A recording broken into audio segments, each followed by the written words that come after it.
नेहरू के तथाकथित लेगेसी को जीवित रखने के लिए कांग्रेस पार्टी ने न जाने कितने महानुभावों को, हो सकता है वो कांग्रेस के हो या कांग्रेस के बाहर के लोग हो, उनके लेगेसी को समाप्त किया है। शायद पंडित जवाहरलाल नेहरू की ना कोई लेगेसी होती और ना ही पंडित जवाहरलाल नेहरू देश के पहले प्रधानमंत्री बनते। साइडवेज रखा गया और दरकिनार किया गया सरदार पटेल को। हम तो स्पष्ट रूप से कहते, न पंडित नेहरू होते, न कश्मीर की समस्या होती। 8 दिसंबर 2025 पार्लियामेंट में वंदे मातरम पर डिस्कशन आरंभ होगा। हम सभी को माननीय प्रधानमंत्री जी को सुनने का सौभाग्य भी मिलेगा और वंदे मातरम को लेकर हम सब में ज्ञान वृद्धि होगी। और दूसरा महत्वपूर्ण विषय है कि जिस प्रकार परसों अर्थात 5 दिसंबर को सोनिया गांधी जी ने एक कार्यक्रम के दौरान कहा था कि द रूलिंग डिस्पेंसेशन अर्थात भारतीय जनता पार्टी नेहरू जी के लेगेसी को मिटाना चाहती है। Bharatiya Janata Party is trying to wipe out the legacy of Pandit Jawaharlal Nehru.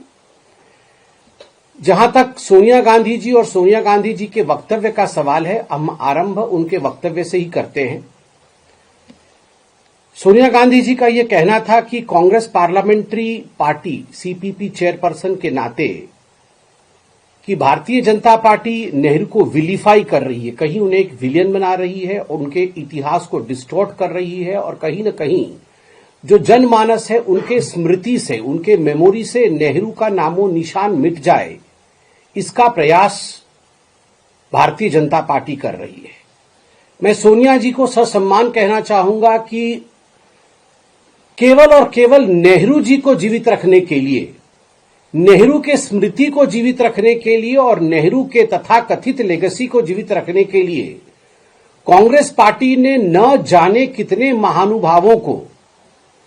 हो सकता है वो कांग्रेस के हो या कांग्रेस के बाहर के लोग हो, उनके लेगेसी को समाप्त किया है। उनमें सबसे बड़े उदाहरण अगर मैं देना चाहूं, कुछ उदाहरणों में से बड़ा उदाहरण है वल्लभ भाई पटेल जी का, कि किस प्रकार वल्लभ भाई पटेल जी को समाप्त करने की कोशिश की गई कांग्रेस के अंदर ही। और तो और अगर सही डेमोक्रेटिक तरीके से कांग्रेस पार्टी के अंदर जो वोटिंग प्रणाली थी कि देश का पहला प्रधानमंत्री कौन बनेगा, अगर उसे फॉलो किया जाता तो शायद पंडित जवाहरलाल नेहरू की ना कोई लेगेसी होती और ना ही पंडित जवाहरलाल नेहरू देश के पहले प्रधानमंत्री बनते। साइडवेज रखा गया और दरकिनार किया गया सरदार पटेल को। ठीक उसी प्रकार सुभाष चंद्र बोस जी को कई वर्षों तक जिस प्रकार उनकी उपेक्षा की गई और जिस प्रकार उनके विषय में कम करके आंकने की कोशिश कांग्रेस पार्टी ने किया है, वह भी आप जानते हैं। केवल इतना नहीं, उससे बड़ी बात है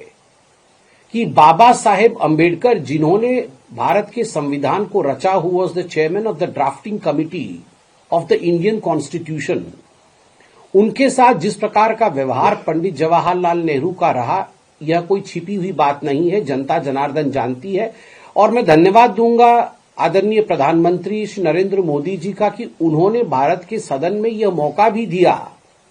जब संविधान के विषय में चर्चा हो रही थी तब हमें मालूम पड़ा कि जो चिट्ठी आदान प्रदान पत्राचार हुए थे अंबेडकर जी और अंबेडकर जी के साथ नेहरू जी का, उसमें अंबेडकर जी ने नेहरू जी के विषय में क्या कहा है, नेहरू जी के प्रति अंबेडकर जी की क्या सोच थी, यह भी हमने देखा। और बदला किस प्रकार कांग्रेस पार्टी ने लिया, उसके लिए मैं एक कार्टून भी लेकर आया हूं। ये 2012 तक एनसीईआरटी के किताब में यह कार्टून मौजूद था, जहां आप देख सकते हैं पंडित जवाहरलाल नेहरू किस प्रकार चाबुक चला रहे हैं अंबेडकर जी के ऊपर। और अंबेडकर जी कॉन्स्टिट्यूशन के जो दाता हैं, कॉन्स्टिट्यूशन के जो निर्माता हैं संविधान के, जिस संविधान के प्रतीक को लेकर राहुल गांधी आज राजनीति करने की कोशिश कर रहे हैं, जिसके निर्माता बाबा साहेब अंबेडकर हैं, वो संविधान बना रहे हैं और उनको चाबुक से, कोड़े से मारने की कोशिश यहां दिखाई गई है पंडित नेहरू की। यह लेगेसी है पंडित जवाहरलाल नेहरू की। तो गांधी परिवार और नेहरू खानदान ने जिस प्रकार बाकी लोगों के लीगेसी की समाप्ति की कोशिश की, और आज सोनिया जी का कहना है कि the Bharatiya Janata Party is trying to rewrite the history, तो मैं कहना चाहूंगा the BJP is not trying to rewrite the history, the BJP is trying to rectify the history and give due to the people who really contributed towards independence of this country and to the various facets of this country. साथ ही सोनिया जी का यह भी कहना था कि इस कोशिश में भारतीय जनता पार्टी पंडित नेहरू के जो सोशल, पॉलिटिकल और इकोनॉमिक फाउंडेशंस थे उन्हें समाप्त कर रही है। हम तो स्पष्ट रूप से कहते, न पंडित नेहरू होते, न कश्मीर की समस्या होती, न पंडित नेहरू होते, और शुरू से ही भारत में गरीबी हटाओ का जो तथाकथित आंदोलन चला, जिसमें केवल स्लोगनरिंग हुआ मगर जिसमें जमीन पर कोई काम नहीं हुआ, उससे भी हम निजात पाते।